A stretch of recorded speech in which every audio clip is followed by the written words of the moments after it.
भोलेनाथ जी के नगरी नु हो, जाके दुख भागे जाला सगरी नु हो।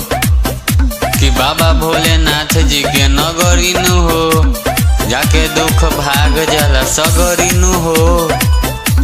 मस्ती में डोलत चलो, किस्मतिया खोलत चलो। कि कावरिया हो बोलबम बोलत चलो, कि बोलबम बोलत चलो।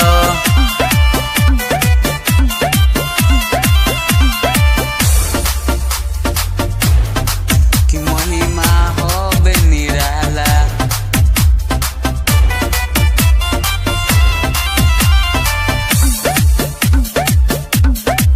खाली हो यार न जाला।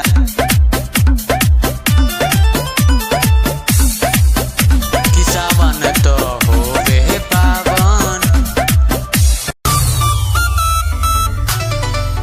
कि महिमा होबे निराला, खाली हो यार न जाला। कि सावन तो होबे पावन, बाबा को जलब चढ़ाबो। कि महिमा होबे निराला, कि खाली हो यार न जाला। सावन के पावन हटे, बाबा को जलब चढ़ाबो। भगतन के जोरत चलो, भक्ति भाव घोलत चलो। कि कावरिया हो बोलबम बोलत चलो, कि बोलबम बोलत चलो।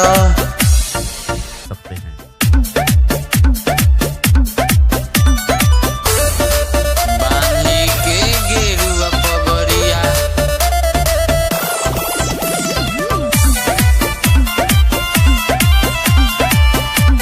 मरद होबे मगहिया।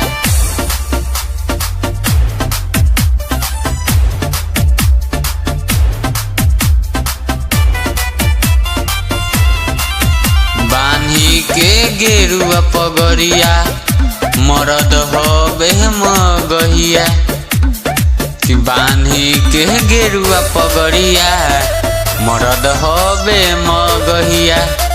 भजनिया गावता रे रोहन सोनू सावरिया।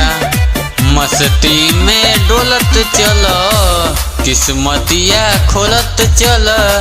कावरिया हो बोलबम बोलत चलो, कि बोलबम बोलत चलो।